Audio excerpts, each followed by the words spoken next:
Welcome back. Welcome back to the Detroit is Different podcast studio. And here today, I have something very, very cool. Somebody that is a personification of a lot of Detroit cool and is taking it across the world. Like, really fresh off a plane, one of them big international planes kind of right now, possibly in God knows what time zone, but it happens to be the time zone that's Detroit 313 today, one that spins the sounds and keeping people so many moves and dancing. You know, the whole house feel, the whole dance feel, the whole electronic feel, The feel good feel. the feel good feel. Stacey Hotwaxx Hale, how are you today? Oh, I feel real good. All right, all right. Glad to see you. Definitely, definitely. Glad to see the side of the hill. This side of the hill of the lodge. Yes. Never seen it all my life. It's It's a beautiful thing. hey, we are over here in the pocket of anybody that's been over here knows, like down the street from Greater Quinn, AME, off the service drive. Yes. The Lodge Service Drive, that's where Detroit is Different resides in studio as you're watching. Inside what most of my life was my grandma's room is now a studio. That's what I was telling you, the flashback here, being in the neighborhoods, and I could flash back to my parents and visiting their friends and in this hood. And of course, and I grew up right at Grand River, Livernois. So not that far away. Not that far away. We'd walk those distances. Yeah, hey. That is the home of a couple big church institutions over there right now. You know what I'm saying? Down in that pavement. But with that feel, as you say, that feel good music and that sound. Where did it connect? How did you first end up connecting? Let's start there. How did you end up getting behind them turntables and spinning them together? I'm going to start out from the very, very, very beginning. Once we're born, we're inspired by something. Something Okay. happens to us. We don't know that, but as we become adults, we understand it later. Yep. And so my family was music lovers. They weren't. My brother played the trumpet, but ideally, he loved albums, music. Okay. My parents loved music. We were always dancing and singing. And so, as the little kid, I was dancing and singing with them. Just typical, you do what your parents do. Yeah. And I can remember them putting me up on the buffet, and I was playing the the vertical blinds. Hilarious. Now I had to be really little and time they're gonna pick me up and put me on top of some furniture. But my first memory of loving music and doing it, I was singing Dakota State and Late Late Show and playing the lines like I was playing a harp. And the adults, you know how they look at my little, they look. And of course, I remember the song word for word, Dakota State. And how's the song as a 3-year-old, 4-year-old? I remember a great jazz artist, Dakota State, and singing Late Late Show. Wow. Okay. Okay. All right. So let's even go deeper into the classic Detroit is Different. Your roots. How many generations deep are your family roots and your roots to the city of Detroit? My mother was born here. Okay. Her mother was born in Georgia. Whereabouts? Macon, Georgia. Yes. Okay. She was born in Macon, Georgia. Okay. Yes. And a lot of black folks from Georgia made their way up to Detroit. Yes, they did. Yes. What they did. was the calling for for her parents, your grandparents, to make their way up this way? Well, probably work. I never had a chance to know my grandparents. They were both passed on by the time I came along. But my grandmother's sister was my nanny, Okay. and she told me stories, Okay. and I remember those stories, and I tell them to the generations now. So that means like more than your mother. Yes. Like so everyone stayed up this way instead of going back down. They did. Correct. My mother came from a family of 9 of them. It was 9 of them. Okay. And the last 2 children born was my mother and her sister, Essie Weaver. Okay. Well, and I'm guessing they were born here in They Detroit. were born in Detroit. That's correct. Okay. All right. All right. So the Weavers was in effect. What neighborhood? Pingree Ah. and Dexter. Yep. So I went to Northwestern, so we call that P Town Oh, for P Town. anybody that Okay, knows so it. P Town. Yeah. Yeah, Pingree, Philadelphia. It's like, Yep. going to Northwestern. It's like, oh, they stay over there on P Town. So, yeah, and went from Pingree to Tuxedo, and then to Dalrymple. Okay. All right. So that whole community itself, definitely for sure, like a Northwestern neighborhood. Mm-hmm. No, Ste- no, I think you call it Northwest. it can I also call it be North End. well, Northwestern High School. Cause Okay, you said Northwest. high That's school. different now. So when you say So Northwest, that's I reference It's that as a definitely location in the city. yeah. So I think an NO because that's why we call that P Town. Like just Okay. Northwestern, like Dexter, Pingree, Yep. Dexter, Philadelphia, Yes. All that. even like Columbus. Mm-hmm. So I think of Steve Soul Food and their family and Mm-hmm. the Moorish temple over there. It's just a lot of stuff going on around Oh yeah. that enclave of culture. It is. It is. It is. Around. Just it was. So growing up, that's where they were at. Was did that stay as a family home? Yes. It's still in the family home right now. Okay. Y'all still got roots around that way. Yeah. We don't want to give it up. My mother was a very strong constitution. It was like it was the first home they bought and raised 4 children. And so of course, as her children, we have gone. I don't want it, gone. And I kept my mother there for the duration of her life, and of course, she got older and got dementia, but she still was the matriarch. And my sister-in-law, my brother's wife, Paula, who happened to grow up next door to us, Wow. moved in and helped, with the care of my mother. And at the end of everything, I gifted the house to her to keep it in the family. That's amazing. So with that, what did your mom do when you were coming up? My mother was a contract administrator for the federal government. Wow. Okay. She was big. She was. So contract administrator. So that means like when people submitted bids to get the government contracting that we hear so much about today. That's correct. Your mom was one of those people that will review. All right, now, That would make the decision. Exactly. You need a couple more people on here, so I'm gonna send this back to you. Yep. Tighten up. Yep. And let's work on it. That's just what she did. That's what she did. She'd fly all over the world. She actually trained people in Vietnam. Wow. We have no real concept of this as children. I understood that's what she did, but I had no idea the magnitude of what it was. I was a little kid. How did your mom even get into that? What was like the, you know what I'm saying? It's like ZipRecruiter wasn't going down back then. Right. Great question. Her mother always told her if you know how to type in shorthand that you'll always have a job. You have to think about this back in the 40s and 50s. And this is, like if you have the skill, and then being a black person, it doesn't mean man or woman. And, she never scrubbed floors or did anything like that, but she thought if she had this skill that she could always have a job. And so I believe she was hired in as doing something in administration. But they got her, and then they sent her to school. I still have the degrees where they trained her and do that. And when she became that was the job that she had. What school did she go to? They trained her in tournament in Virginia somewhere. I don't.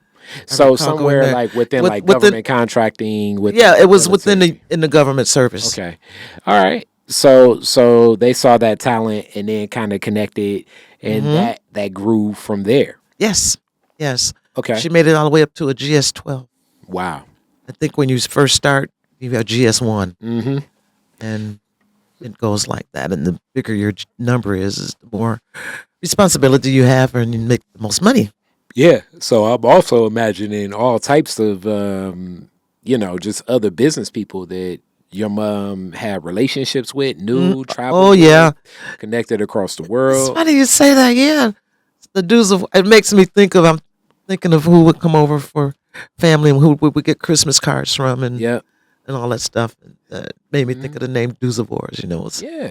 We was white people. My dog didn't like white people. Hilarious. It was like I did.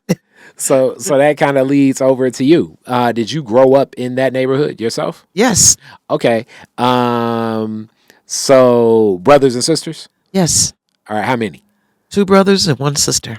Okay. Are you old, young? I'm right in the middle.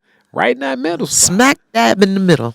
Okay. So, with the brothers and sisters in that neighborhood, what do you remember most like as a child from that community yourself? That we were together. And as I said, we walked everywhere. We'd walk up to Dexter to go to the show. We'd walk over to go to the show to the Riviera. We'd walk under the tunnel to go to Sears, where now the Jeffrey Freeway goes through. Yeah. Used to be railroad tracks there. It's interesting you talk about that because so much is highlighted about the displacement of so many individuals with the I-375 movement. And because I went to high school there, I was the alumni president of Northwestern for a while. People talk so much about the displacement of what happened at the Jeffries Freeway. Yes. If people don't understand, it definitely was not, I think, to the known precedent of history of what Black Bottom was, but the business corridor, as I'm understanding, right there where the Jeffries Freeway is. In 90, like it was something. And then it's also because it's like an enclave of both. It's 94 and 96, and really like hence the northwest point of the city. Right at that point. But I think more of the Grand River part. Oakland. The way that went, because I remember clearly what it was before the freeway came through. Again, not driving at that age, I was a kid. And it was businesses, many homes. Yeah. A lot of people lost their home. Yeah, I remember. Yep, it was so easy for us to walk and go up to Federals and to Sears and to Berry Surplus. And you talked about like underground. We'd go underground. It was a tunnel. It went under where because railroad tracks. The railroad tracks are still there. Now that I think about it. Yeah. I just said, Okay.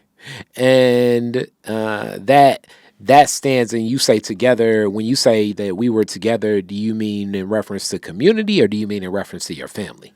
Both. Both. I was raised at through St. Cecilia.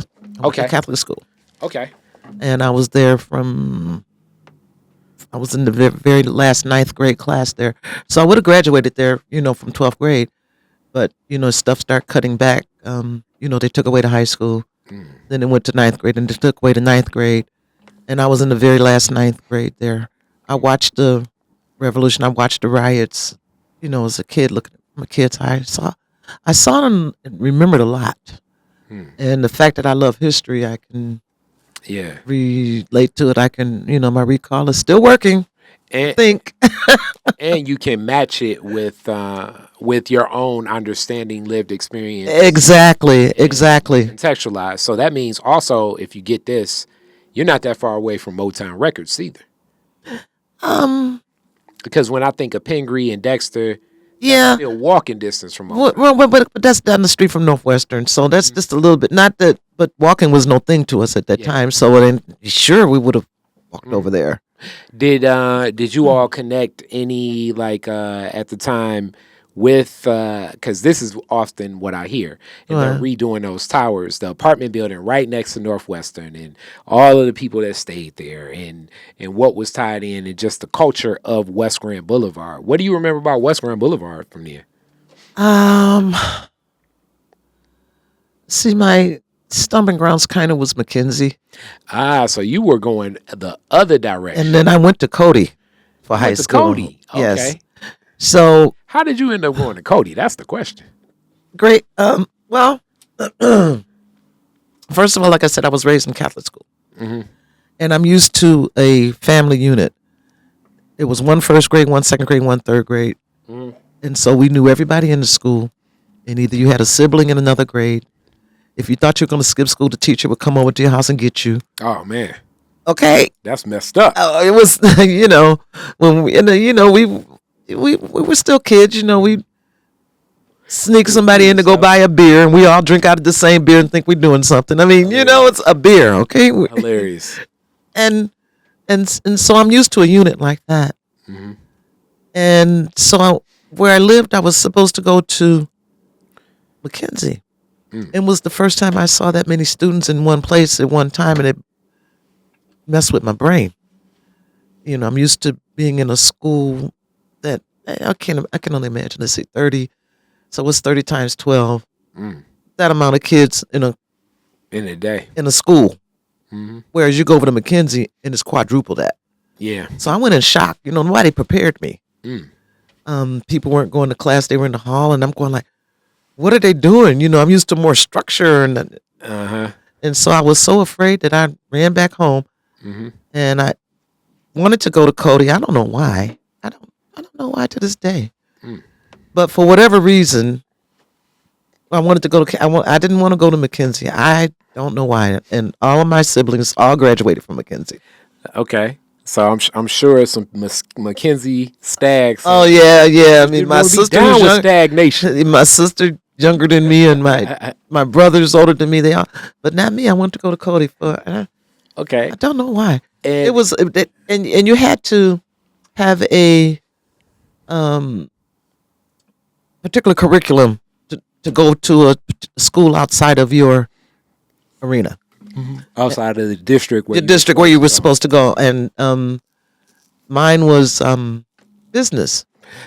Not Okay. that I wanted business, I should have, but I'm a kid, I'm stupid, because I'm more very analytical. I'm an engineer. I like more stuff like that, and it's unfortunate that my counselors in the school was very prejudiced, but I was just wanted to get out of school. Mm-hmm. Didn't guide me properly. So when you say prejudice on the front of you being black, or prejudice on the front of you being a woman that's into engineering? All that. All of the above. Mm-hmm. Okay. And Cody, so people kind of get along that tradition. When I think of Cody graduates, Detroit is different.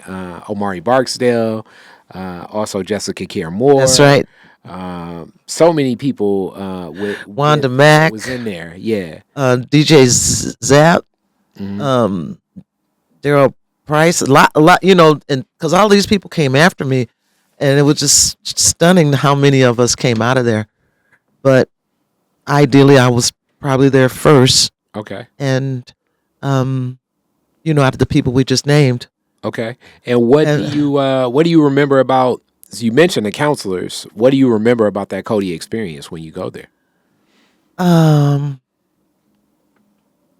It wasn't the best thing for me. Mm.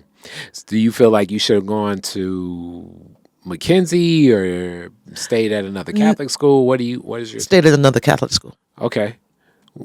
Okay. But you have to think at age 14, 15, how much common sense do you have for what you should do with Yeah.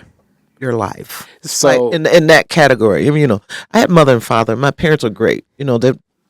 So it's no lack of that. But when you're ignorant to some things, you don't know.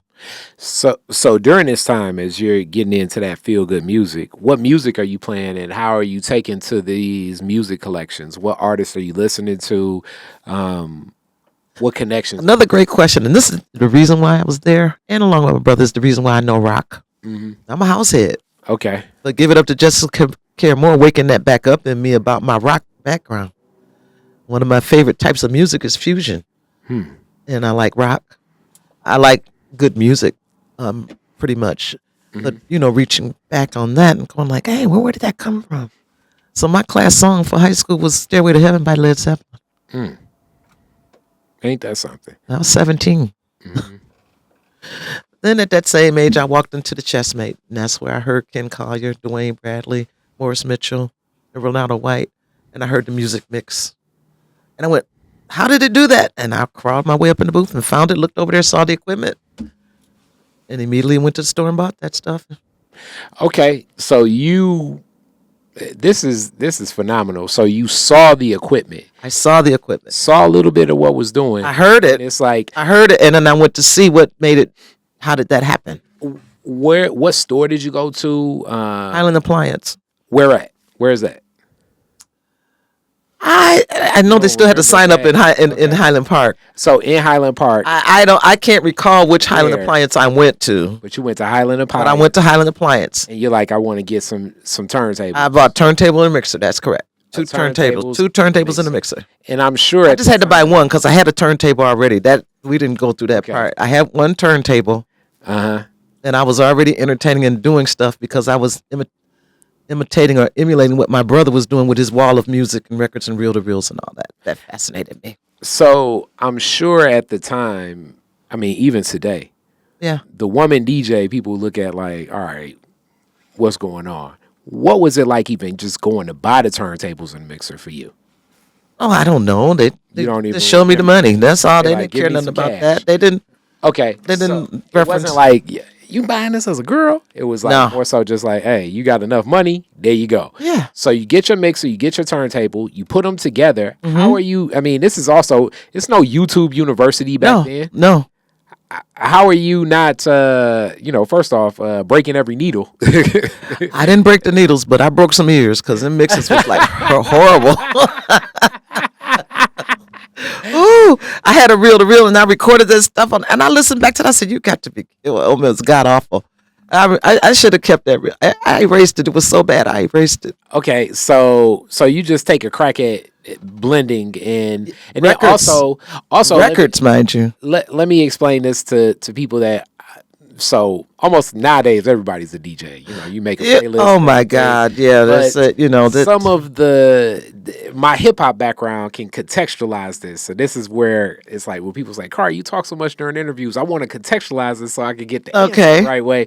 But DJing 101, a lot of this because the turntable was not invented then as an instrument. It was invented as a record player. Correct. So because the turntable was a record player, a lot of stuff like tempo sync, a lot of stuff like catching the beat with the right transition, that was all done with these, meaning like your hands and your ears had to know the timing of different things. Hence the whole concept of a break beat on a record.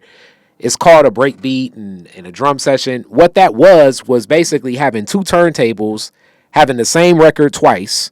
And it's like, oh, I like when James Brown does, you catch it on the left turntable. So you slide the crossfader on your mixer over to the left. And while that's happening, you have your other headphone playing on the right turntable to catch the and then you're just sliding back and forth, back and forth, back and forth, back and forth, back and forth, back and forth. And this is what makes DJing more of an art form too.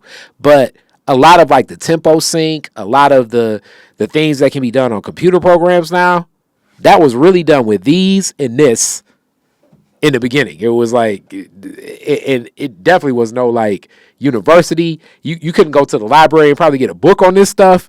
It was a lot of trial and error and a lot of broken needles and I guess like you say broken ears and a lot of records being messed up from people's parents. Yeah, I get I'm not put out but notes and hitting them. Stop it. So that's what I wanted to contextualize so people kind of get an understanding of like DJing in the beginning was not what it is now.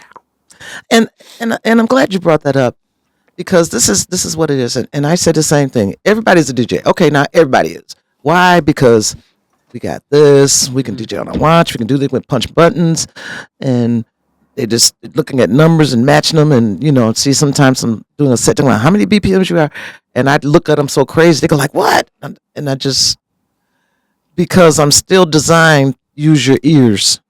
I'm not. I don't have to look. Okay, so all this electronics has given us these tools, and that's great, and they work. But still, if you don't use your ears, you'll crash. I don't care what. So, 1,000 DJs per block around the world. Everybody's DJ. Only 5% know how to program, though. Explain what programming is. Playing the right music for the right people at the right time. Wait, let's say that one more time. Playing the right music for the right people at the right time. That sync button ain't gonna teach you that. That whatever you got ain't gonna teach you that. It has to come out of. You have to come out of listening. You have to come out of observation, and know how to deliver. And some of this is in the platform of I'm speaking from my cousin DJ R2 at the time, but Lumumba Reynolds that still does so much production stuff. With That's my yeah. But the amount of records Lumumba had when I was a kid, like the That's your DJs cousin from back then, yeah. Did you know that we're close? Yeah. Okay. An abundant amount of records. Yeah. Like an abundance. So listening to a lot of records and hence knowing the music was that itself. So the average DJ, I don't know if people know, like I think is that House Party 2 when Kid or when Martin's character's going to the record store and he's like getting a stack of records. So a record is this thin, but like every week he's getting like a stack of records this thick. That was commonplace for most of the DJs I know. So like listening to so many records and sometimes just even having a record to the side of like, okay, we're going to have this because I may get a request. It was a different feel. Or like my guy, DJ Trump Tight or Tyrone Bradley or LaRock. A lot of the DJs that like come from an era with vinyl. Yeah. Yeah. When you talk about the right record at the right time. Exactly. Sometimes it's already like knowing how to listen to so much music. So let's just go through your ear interpretation. When you hear music, and I know we all hear music. Yep. But from a DJ's lens, what are you listening to when you hear a song to know if this is a right record for the right time with the right people? Well, that's it depends on what's happening. A different time of what's happening is to which ear I'm listening with. It's the same way how I prepare for functions or parties when I'm getting ready to do. And if I'm shopping for music, I'm listening for something that's going to suit that event. So I may listen to 200 songs, and it has to have that flavor. Wait, time out. That alone already, I guess, puts you in a different stance because to listen to 200 songs, I assume the average person just is not. No. You know, like this summer, almost everywhere I went would just play that Kendrick Lamar Drake diss like 5 times a night, and it's like, oh, we gonna get that same response. But that's why it's like I don't know if that's the same level of DJing. No, right. You know, They're no just offense busy, to the playing, person doing that. and that's just different. And then it's back to, again, as a DJ, what type of DJ you decide you want to be. So since I come from the basic, I've been underground my entire life. So I was always playing something nobody knew. So introducing music to people is different than playing what people are expecting to hear. Correct. I'm not your top 40 DJ. I'm not your hip hop DJ. Although I can play the heck out of anything. You know, I have the skills to play anything. I can play opera. Okay. But it's back to timing, delivery, if you choose to do that. You know, those type of things. And so a party that I play for an older black. Well, I'll give you the type of event, and then you can tell me like what you're listening for. Gotcha. Okay. So let's say it is a 100-year-old birthday party for a woman that was a church first lady for most of her life, and it's happening on the front lawn of that church, and they got a big tent, and they hired you to be the DJ. What are you listening to for? That's good. You know, first of all, I have to be very careful for which type of who it is and whether I would take it, because sometimes it's so far I just won't do it just because it's not in your scope. It's not in my scope. However, something like that, you know, like I don't like playing hustle music. You know, that's how they don't line up. But you know, I always want to make people happy. But I would gospel house them to death. Gospel house. 1 second, time out. I'm unaware of the genre of music called gospel house. It's gospel house. Oh, I guess I should know this. You didn't know that? I did not know this. Oh, so I'm guessing if it's gospel and house, it's a lot of people from Chicago and Detroit that make it. No, it's not. Who makes it? And see, we'll probably need 4 or 5 podcasts for you to get this right. Full scope. Okay. Full scope, you know. Because I got a story about that. But Chicago ain't got nothing to do with gospel house. Chicago got nothing to do with gospel house. No. Okay. That comes from the church. That comes from the church. Okay. And just in the introduction, and it's Shirley Caesar. The Clark sisters. Where they from? Yeah. Hmm. Right now, to this day, no matter what party I'm at, the gospel house crosses everybody. Wow. And it blows my mind. It just does. And the reason why is because that message in the music is so positive. So even your white people to get to know, you know, and then the charisma did one because you got a light bill due, work it out, and you got a gas bill too. You heard that before? Hmm. That's a gospel house song. Wow. I guess I never put it But together like that. that's what it is. What you doing? And you got a gas bill too. Work it out. That came from a sermon. And then you brought the sunshine in my life. They done beat that up so house. There's two big old house. Everybody, you made my day. Mm. I'm a witness to Jesus coming into my life. All right, I'm there. All right, so Okay. you did that. Now I got it. Now okay, let me That get works. more. It worked. get You more dropped that in on interested. You dropped that in on a techno party, and All they right, even go like so they start testifying. so one second. You got that party rocking for the first lady. Well, right. you told me who she was, All right, so and so I told you this is what But they would have to, in my mind, all this would be understood up front. so now let's put you in another scenario. Okay. I like this. This is interesting. a grand opening for a grand opening for a men's shoe store that's specializing in, let's say, like very designer chic shoes that are from Africa. Oh, okay, okay. And you're the DJ. What you playing? I'm a piano. Okay, I'm familiar with I'm a piano. Mm-hmm. Okay. And matching that with the feel. Now I get where you're going. Mm-hmm. So, like, always knowing that the music is curating the experience. Exactly, and it has to be music I like. Yeah. Else I'm not. You're not gonna I spin still has what to you be don't me. Mm-hmm. I'm not, I don't. I mean, anybody can say, "Oh, come and do." No, I'm not gonna do a I have to feel it when I say be me, and because I'm so wide open with music, so it's not, and not that close up. I'm not gonna do I won't do a hip hop party Okay. because you're not gonna believe me. Mm-hmm. Because I'm probably be looking like this. Yeah.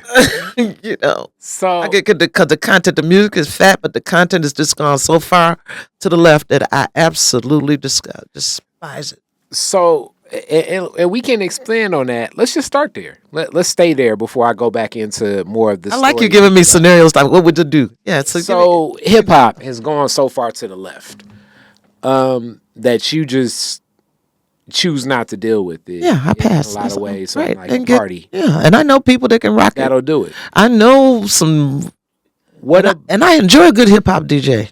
I Yeah. mean, what about the content just has definitely turned you away from more of it? just because I've never been hip hop or rap anyway. Mm-hmm. However, the content of it back in the day used to have a story and would say something. It would mean something. Would do.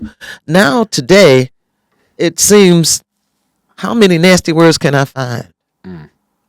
The story don't make. I can't. You can't. I can't. You don't want that in your psyche. No. And then, when I hear that music where someone's singing it or doing it, and I asked them, is that gonna be your oldie but goodie when you 80 in the rocking chair? Suck my bend over, let me fuck that. That what y'all gonna be doing? That's your oldie but our oldie but goodies are songs that from back in the day. At least they're Yeah. something you want to sing. Yeah. We can sing songs from the 40s and 50s. This is before our time, but at least we can sing the songs. It was definitely a lot more implied. Yeah. Yeah, than explicit. Yeah, the explicit. So, and it seemed like to me, they break their neck to see how much raunchier can I be. I get tired of hearing nigga, nigga, nigga, nigga, nigga, nigga, nigga, nigga, nigga, nigga. And so much white people making songs saying nigga. Yeah. And it's, how can every other word be that? Not that you can't say it, but it's so infiltrated that it just, I was sitting in a beautiful restaurant downtown, and the music was playing, and we was trying to count. It was right after Black Women Rock. We went around the corner and was sitting at, I forget what name of the restaurant. It used to be the Rustic. It's something else now. Yeah. And just went on and on and on. It was said it so much that it blocked out whatever was happening musically. Yeah. Definitely my favorite art form. But some of the societal gripes about it and what its impact has had on community, it's hard to even have the arguments that I used to have because logically it's not as aligned. Which bring me back to more of in that journey in alignment in DJing. So you get your tables, you learn how do you get to a point where you're confident enough now to do an event or do a party yourself? Great question. So it was a little bar down the street. I always forget the name of it, but whatever. But it was, I was In the neighborhood. in the neighborhood. And when I thought I had, I, I love innocence.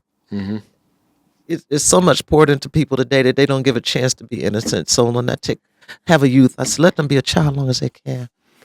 So in my mind, I'm thinking, you can only play 4 or 5 records and mix them, then you got to stop and slow down. You can't keep going. I don't know no better. So this is what I'm thinking. So anyway, and I finally get me mixed together of 5 songs. So, and I go down the street and give the DJ a break. They're like, sure, they gone. Then it was a white bar. Didn't care. She's gonna hit it. Yeah. And I practice on the people like that. They would just like, cool. There's out. So you're getting your experience playing for people. What's the difference in playing for people versus working on your sets by yourself? Response. It's only, and that still holds true for today. Like, I can listen to them and love it, but you still want the approval of other people. How do you know they're approving? What do you judge that by? Their body language. Their movement, they look at you crazy, or they, taking it, or they'll tell you. Okay. All right. So now you're getting more experience at this bar. Are you seeing DJing as like, this is what I'm going to do? This looks as a career. Or are you still are you looking at it as a hobby? Like, how are you interpreting your journey in DJing at that time? No, but listen. So while I was in high school, I had said I wanted my own radio station. I was programmed and we kind of skipped the part. So I was kind of programmed in my head at a very early age, not understanding, the only thing I knew as a DJ is that announcer on the radio. Hey, you listen to WCHB Soul Radio. It's on AM. Yeah. And the only thing I knew as a DJ was an announcer. There was no such thing as mixing and doing all that stuff. So I would perform. I would put on shows for the block, pay a quarter, and I'd get the kids and I'd teach them the songs and put them on. So I was already on a mission. I'm like, hey, I think about that. And it's like, hey. And so by the time I was a teenager, and I managed to get equipment thanks to my brothers, I had reel to reel, and I would record all my music, and I never wanted to hear any silence. And so I would make the music so tight, or put inserts right in the beginning where you would never hear one song come off, next one come on. It would just be nonstop. And I remember my friend Ronnie Murphy asked me, he said, why don't you let the record go off or hear, something? And I remember telling him I don't ever want to hear any silence. I had never heard a mix before in my life. So what happened when I walked in and heard that mix? I went, wow. I lit up. And so I was already in that direction. I was in that direction and didn't know. I didn't know. And that's why that was so for me. So fast forward, I go and I do this. My uncle owned a bar called The Circus. And he told me, I'll let you be the DJ. And I'm opening up this after hour joint. You're going to be the DJ. And I'm like, what? And so that's how it happened. So I actually got a job making $25 a night. Okay. And what was the culture of an after-hour spot Ooh wee! being a DJ? It was the bomb, man. Wait. It was the bomb. Hey, mind you, we had belt-driven turntables. There was no direct drive then, or if it was, I didn't have them. Okay, so also for people to know, a belt-driven turntable and a direct drive in the vinyl world are so different about the way that the record spins, which has a whole lot to do with being a DJ, obviously, especially if you're a DJ that want to always keep sound going and no silence. That's right. That's right. So I learned on belt-driven turntables. I can't. I'm sure. I can't remember what. They were belt-driven turntables at the club. It's club exclusive. Club Yeah. that I know. And I'm trying to think if I had direct drive I can't remember. So I can't remember. I've only had 2 sets of turntables in my life, and I still have the one set. I've had them forever. So your DJ handle then, was it always Hotwaxx? No, it wasn't. What was your DJ handle then? I didn't really have one. It was just Stacey, but then I came up with Star Booty. Hilarious. Hilarious. Because I had this pair of jeans, had a big old star on the butt. Star Booty. It was Star So Booty. it was just like people knew. And so, but I didn't really use it. It still was. I didn't know. So, but if for some reason you go to some records and you see, and then you happen to look, because I did get a stamp, and I stamped my record Star Booty, and if ever you see that, it was Star Booty. It was a little accent on it. French. So if you ever see something and you go like, you'll know what that means. So, and around what time is this? What era? Like late. Like what era? Late 70s, early 80s, mid 80s? Something like that. Okay. So this is as electronic and techno music is, I'm guessing some of that is coming together. A lot of what's happening with the culture and dance music is happening and coming together. I'm guessing this is running concurrent around that time. That is correct. Disco, I guess, would be the primarily, like at that time. And your Evelyn Champagne King was out, and Quartz, Beyond the Clouds. That was, because that's not house music. And it's not techno music. Get Off Foxy. That's not house music. It's not techno, but it's very dance and fast paced. Exactly. So like some of that dance fast paced techno or dance fast paced disco leads to a dance floor perspective being open to what becomes of electronic music. And I think a lot of the electronic DJs always talk about craft work. And that's one of those interesting things where it's like you see like some of the most gangsters of Detroit like going to a craft work show at one point in time. And Detroit is different. You all wonder why I say Detroit is different. Oh, it is. It's stuff like that, because it's like you wouldn't think that it's like it's going to be like some gangsters at a craft work show. In Detroit in the 80s, it'd be some gangsters at the craft work show. Yeah. You know what I'm saying? So this is all kind of coming together around the time.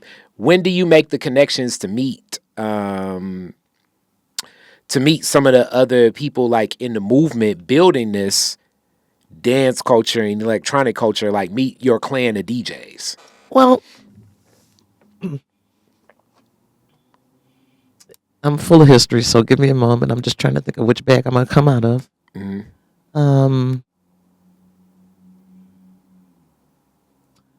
So at the time, which brings me to Ken Collier, and I go to him and I say, is there a woman in Detroit that's spinning, that's bringing it like you do? He said, no, Miss Stacey. I said, I'm going to be that girl. Hilarious. I told him that. And so I would, it's after I seen them playing at Chessmate, which was right up here on McNichols and Livernois. It's a gas station. No, it's a laundromat right now. Yeah. That's a laundromat I go to. Hey, well that's where I got bit. University Laundry. Yeah, that's exactly where. That's where I like. Oh, this is what I should do. And I'm thinking the term house music wasn't invented yet. Okay, and you're talking about electronics. See, these weren't terms at At this the time. at this time, and I can see how you can relate to them now. Coming from a hip hop perspective Yeah. and stuff. But you have to remember this. So this was called, I guess, dance me. We wasn't looking at the title. We was just saying good music. You were dancing. That was it. Want you to dance. So let me just throw a question at you. What kind of song would you call "Ring My Bell"? I say that's disco. Okay, that's fair. Okay, yep, that would be disco, but dance. I remember putting that on there. I thought I had lost my mind because Definitely. they never heard it before. But definitely dance music. It's certainly, and I don't necessarily know if all dance music is disco. Oh, then because it could change titles, progressive, doing all this here. Yeah. So in the meantime, so this is what was happening, late '70s, early '80s, or whatever. During this time, um, I was discovered in Club Exclusive, Club Hollywood, is what the first name was, because I kept hearing about this lady that's playing this music, and they come over and they see me. So, it was all women's club, about 800 women a week, but men would come too because it's full of women. So yeah, I was gonna say if you got a lot of women, They're coming. They don't care. men who will who can come. I turn? It- It yeah, don't matter. exactly. It's like I remember they come bring me drinks, all kind of stuff. What is his name? Larry. Oh God, he's still real. He's real big on the hustle world right now. He played at Oh no, I can't remember it. I'm looking right at his face. He'd kill me. I said, let's go back, and I still have high respect for him. He's cool, but he would come have his liquor, portable liquor thing. You open it up and had the liquor in the glasses and all that. oh man, that's that stuff that be like in the back of those. I collect old magazines, like they Yeah. have stuff like that in the back They of would have- right. magazines. And Joe Muir, not Joe Yeah. Muir. God dang it. Joe Muir The from basketball person had a bar on Livernois. Joe. Strata. Okay, Joe Strata. See, and mind you, I didn't really know who he was, but he used to be a Detroit Piston or some famous basketball player. okay, And he had a bar over here on Livernois, right between Linden and whatever. okay. And the whole bar, all of them would come to the bar to come and dance and do that. And I remember he lost his watch or something. Somebody turned it into me, and I had it. Wow. And I had to watch or something, and I gave him his watch, and he gave me a $20 tip. I was, It's like, mind you, thank this is Joe. 1981 or 2 or 3. Yeah, so that's like All I'm getting paid is $25 a I night. was gonna say that's like $100 I was rich. today. So So all this, was happening, and so then Kevin McAllister was another guy that worked for Duncan Sound. He came in and heard me, and he was telling these cats, "Hey, there's this woman and da da da da," and so I had to go in and audition to see if I could be part of this DJ collective. and that was the first time I saw Direct Drive, and it had a quartz lock on it. But I was too afraid to say I can't adjust my speed because I didn't want to, my girl. I don't want to think I said she done. I didn't want. I was too afraid because they left me up there in the front auditioning by myself, right up here on Davison. Okay, he was a carpenter and he built equipment and stuff that and rented out to DJs. Again, this is before the whole world's DJ. You had to know how to play records, and so I'm trying to think of where was I going with this here. So you're saying that like because I was gonna say you're meeting your clan obviously by being in this collective. Correct. So and that's how I got So I went through that and got introduced to Detroit, and that's how I went to mainstream. In that collective, who were the DJs in that collective? John Collins, Kevin McAllister, Larry Jefferson, Harriet, Jessica. Did I say Mark? Mark. No. Yeah, Mark. It was Felton Howard. It was 12 of us. Wow. And of those 12, now you're in that collective, and I'm guessing this is the early 80s. Correct. You're in this DJ collective in the early 80s, and still, like, the definition of what this movement of sound isn't even found. Who's making the music? Because also, a lot of the DJs were making music then. Who's creating a lot of the records you're spinning? DJs weren't making the music. I guess kind of. I'm trying to think. What was happening or what got me more excited was the birth of house music happening in Chicago. So I would go there and fill up my trunk with records. So And I would come home and I'd play. So at this time, I'm playing at Cheeks. wait, before we even go to the birth and everything, when's the first time you heard a house record, and what led for you to say, okay, I'm going to Chicago to pick some of this up? Um, I don't know if I was necessarily calling it house music at the time. But you knew the sound was different. I knew I could hear the dance music that I wanted to hear on the radio, so I would get in the car and couldn't wait to get to at least Kalamazoo because it would pick the signal up. Okay. Because they wasn't playing nothing like that here. You couldn't hear it, and that was it. You had to go in the club, and they listed as called it gay music, and like, okay, really? And I just wanted to hear something different. I didn't want to hear your regular Music. top 40. Yeah. So you're driving to Chicago Yes. to buy it. Yes. What about the parties? Are you going to any of the events and like seeing the people spin the music as well? I would play in Chicago as well. Okay, so you would go there and then also end up playing sometimes. Yes. Then. Yes, And I this played is there a early lot. 80s. Yes. So I'm guessing possibly it's some people in Chicago that thought you were from Chicago and one of the first house DJs in Chicago, more than likely. They still do sometimes. Yes, and I still know all old cats. I knew Frankie Knuckles very well. Wow. And Frankie Knuckles, for a lot of people, is extremely iconic in that movement of house. Rest in peace. Yeah.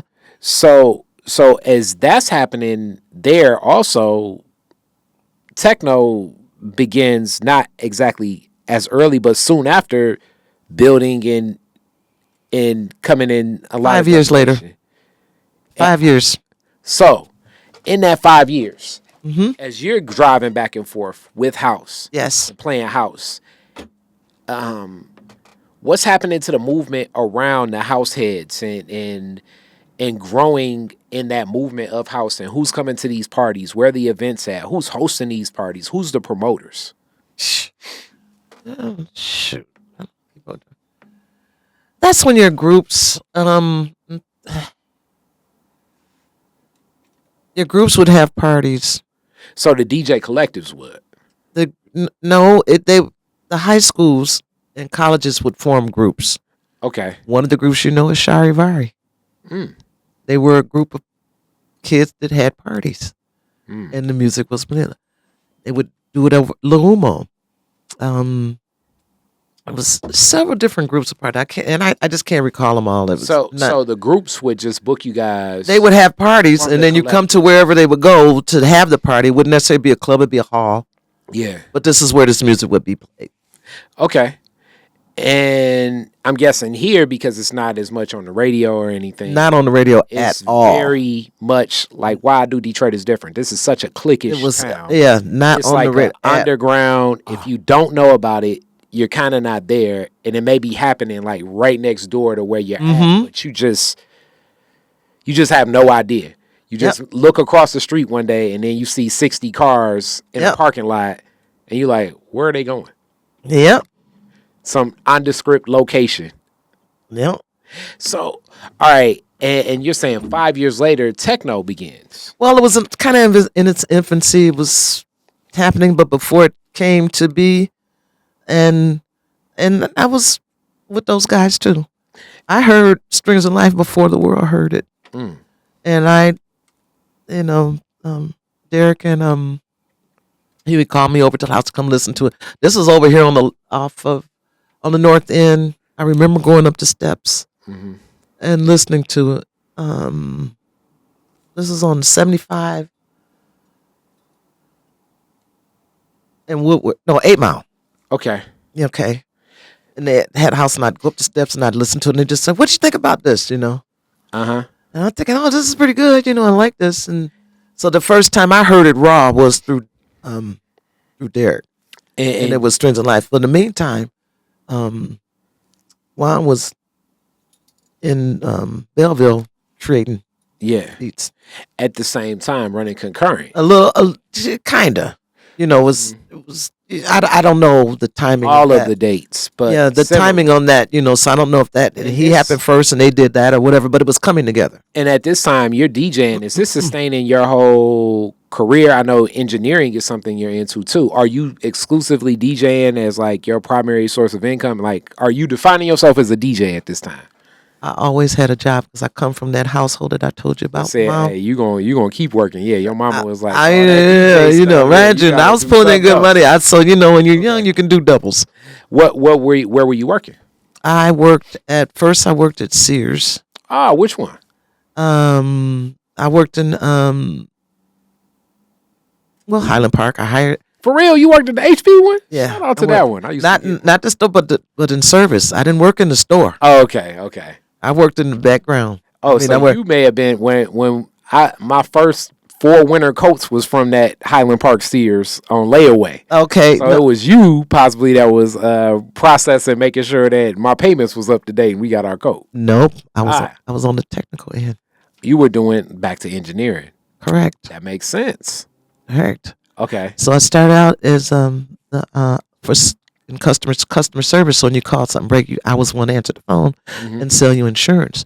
But of course, I'm in the warehouse with them, and I'm looking at all this. I'm like, hey. So I had them send me to school, so that's I know I can fix everything. So that was that part of it. We're doing, and they kept laying me off, back and forth, laying me off, and I'm like, okay. And Mom told me go. She go to school. Then I went to Lawrence Tech, and that's when we got the engineering stuff.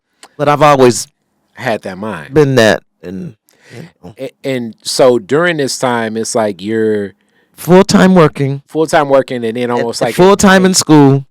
I talked to because I teach, and I talked to students. I said, when you have passion for something, you don't let nothing stop you. Because I was gonna say, when did you go to sleep? I did. I would mix a song, do this here, yay, sit down, do some calculus. Because Get up, mix a song, sit back, do the calculus. I entered that contest. I'll never forget. When I entered the WJLB Motor City Mix Contest, and I won it. Yeah. I won. when was this? 1985. Oh man. 1985. This cat just posted this thing up on Facebook talking about that. But yeah, in 85. And so, I talk about when you have passion for something, you know how you go to the extremes. And And it's your own personal extreme. You don't care, sometimes I'm not hurting nobody. I don't know how many cities I ended up. I was broke. All I had was my plane ticket home. I had no money because I spent it all up on records. I do that. wow. I do it again. I don't care, but that's just the love of, and having that kind of fire in you. Just, and that's what I have. That's what I had. I still do. and also so now that I get that perspective and that feel, and I definitely got to bring you back because there's so many more questions I have about the culture building around, like from the parties people would say that what happened like at the Pontchartrain or the Network, Oh yeah. and all these different spaces and events. When does it hit, as we can close on this one, and then I definitely got to bring you back. When does it hit you that the house music, like that cliquish culture, is growing across the city of Detroit? Like around, is this like the late 80s? When does it hit you that it's like, damn, it went from us being a collective possibly doing the same show where all 12 of us kind of have our own show? When did it kind of become a vibe where it's like, this is a thing? When the so-called key DJs when Charles Hicks took off work from UBQ to come over and going like, what the fuck y'all over here doing? Wow. That was the most honorable thing to me because I wasn't doing it to be different. I was doing it because I liked the music, but it was making such an impact that if your guests or your clients, your customers, or whatever you want to title them, come over to somewhere else and go like, I'm getting this whatever it is, and it's so dramatically different that it makes that DJ don't go to work that day to come over and go like, what are y'all doing, to take notes? And that's hats off to him. That would be something I would do if something is happening so spectacular that my people talking about. I'm gonna go try to find out what it is. Yeah. So I can do it too. So he found out about the cliquish culture. He found out about the music because it was just making that much impact. It happened with Ken Collier too. And I took a party on Sunday because he couldn't do it Saturday, and the thing that was introduced to the people, to the kids, was techno. We want that. I was playing techno, but I didn't know I was playing techno. But he wasn't. But he was playing more dance. But I'm introducing. Remember, I said I always been underground and doing something different, and it made him take off work. He got up and came down, going like, "What the fuck are you down here doing?" So this goes back to like what you said. It's about playing the right music. There you go. For the right people. For the right time. At the right time. There you go. So it's there like, we go. Yep. So as much as like, you still had in your crates, I got some of this disco still. Yeah. I got some of this hip hop stuff. Yeah. I got some of this house. Yeah. But now I see that this techno is connecting, and you have these other relationships that already exist. Mm-hmm. This is going to be the party where the right time and the right people to have it right. So yeah, is to drop this techno. Exactly. And not even necessarily marry yourself to the house movement that you were in as well. Mm-hmm. Yep. Wow. That you hit it. That's it. Yeah. You hit it, and it's so much. I said again, I like good music. And so, because of the definitions are so gone, so crazy, as this is called this is called that, nobody know what nothing is no more. It's just music. It's just music. And you know if you like it, if it's good or not. So typically, and especially at with the Temple Bar, there's something, and you have mostly college kids that go there and whoever. And they are very ready. They like the old school. They like, they like to dance. They go in there. The place is a dive, but they get it in 100%, and it's like, and it loves it. And so I know these college kids are professional, and they're all whatever. And at the end of the night, I'll drop a Kendall Lamar. Why? Because I like it. Whatever that song is, because it's good, and I know they know it. So I'm not gonna, And so my thing is, when I'm playing for audience, like all of the music, I'm not gonna say just like hip hop. I ain't gonna say just like techno. I ain't gonna say just like house. Take the ride with me. It's the three things that you said. Take the ride with me, yeah. I love it. So now I got to ask you the classic Detroit is Different questions. Okay. And I definitely got to bring you back. This is fun. but even before I get to the classics, right now, at this moment, what are some of the projects you're working on? Because you're doing always some cool stuff too. Oh man, yeah. So, my latest greatest project, is I'm making a movie. I'm with it. All right. It's about this, but it's the Ken Collier story. Wow. And so many of the things that we talk about are in that, and I'm gonna reenact that and live that. And so I'm putting a great team together.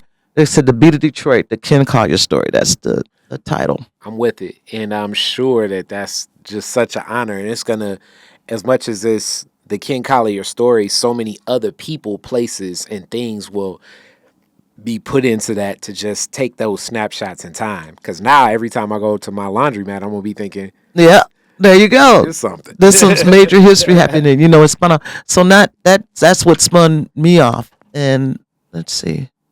Yeah, none of those guys, everybody's gone. All of them, Ken, Dwayne, Bernardo. Wow. Morris, we just lost Morris and Elton Weathers. Yeah, they're all gone. That's heavy. And so, telling your own story. Yeah, I need to tell the story because their impact, and people that are out now, they have no idea where this stuff was born. Yeah. So they have no idea that house and techno came out of Ken as well. Wow, that's deep. And I know it because I was there. And nobody told me, and I don't want someone else to come into our town and tell our story. That's deep. And that's why it's important for me to do this. That's deep. I can remember when Derek would come up there. There's so many little intricate things that I recall, and so that's why it's important for me to get it down, to tell that story, because everybody think, oh, I'm a DJ and all that, but where did this come from? And the fact that it happened in Detroit. Yeah. And the fact that I happen to know that Detroit actually invented house music, but that's a whole nother subject. And I got proof. I mean, well, bringing you back. I got proof of it, and to just tell you how, how that part rolled around, and so it's not trying to claim who did it or whatever. I'm just going by what happened, and I was there, and then all of a sudden it was this and that. But the one thing that I always tell them, and I have my my Chicago, and I love Chicago. That's my second. Yeah, home. I was gonna say Chicago people is sitting up here like, what are you talking about? Oh no, and they can't come for me. They are They can't. But you know how you heard of jacking the music that was part of the house. The jack your body, jack, jack, Yeah. jack. Who said this is the house that Jack built? They sang it right at the beginning of their song. They said, "Don't make me. This is the house that Jack built, y'all." That's oh man, my mind just went mush. Come on now, there's some history. This is. You want me to tell you? Yep. Aretha Franklin. What's that Jack Belt? That is Aretha. Mm-hmm. And then Remember this house. Carolyn and all of them are singing backup there. Yeah, but that's how that song. But so that always stays in my mind. I'm like, yeah, Jackin' in house. Okay, all right. That's in the '60s. That's before. So who made it? Hey, I'm just. So they can't lie. They can't deny that. All right. So classic Detroit is different.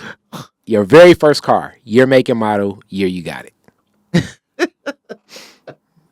Ford Galaxy, 1965. Mm-hmm. Beige. I got it at 73. Where's the first place you went with it? To school. Okay. All right. Hey, that's straight direct there. O.D. Commodin. All right. You are one, so this is always going. You're actually. Let me think about it. You may be the first DJ I've asked this question. So I usually say you are a DJ, but and you spinning at the end of the fireworks at Woodward and Jefferson in Spirit Plaza. What two songs are you playing at the end? Well, It's the end of the fireworks. End of the fireworks. You're in Spirit Plaza, Woodward and Jefferson. Okay. You get to play two songs. What songs you playing? Oh shoot.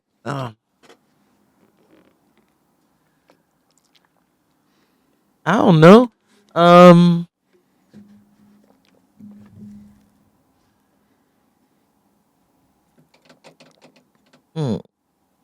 probably I might make a song to play, and then maybe some souped up song. Okay. You know. Let's see, a couple of things cross my mind. Listen.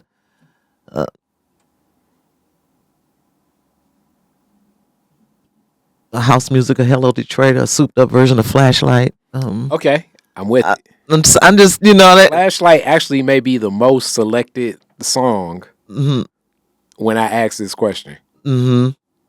Flashlight, and then I say number two. Because it had to be something to make you do like this here. Whatever to give, whatever and I would have to look to whatever to give you that emotion of making you, be happy. That's some look more for the feel than the thinking of the title of the song. But yes, it should be familiar. Yep. Yeah, that's to me. That's Flashlight and L.J. Reynolds' "Key to the World" are the most selected songs. Key to the World, right? Yeah, that's my niece's favorite song, right? Yeah. But I can, and I love both of those songs. Exactly. Yep. That's because why?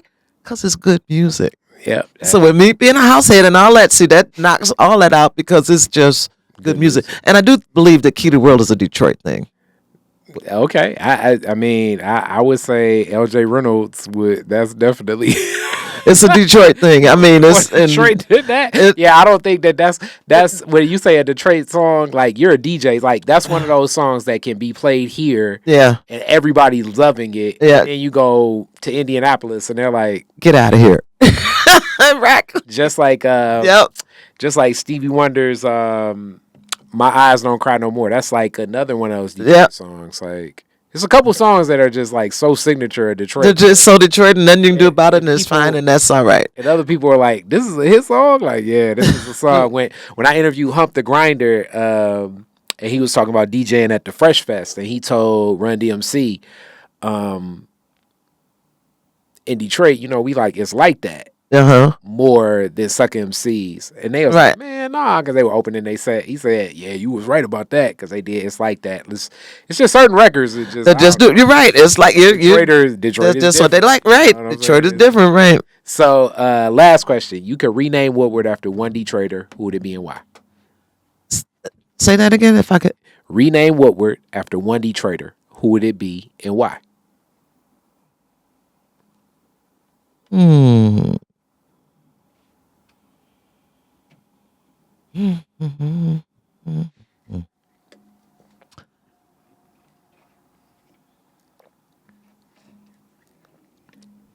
It's so many, and that's hard. You're saying one Detroit. I don't know. It's so many. Um, it's so many to tell our story, and that's what when I'm going down a list. Okay, oh no, but this one, no. So my mind is.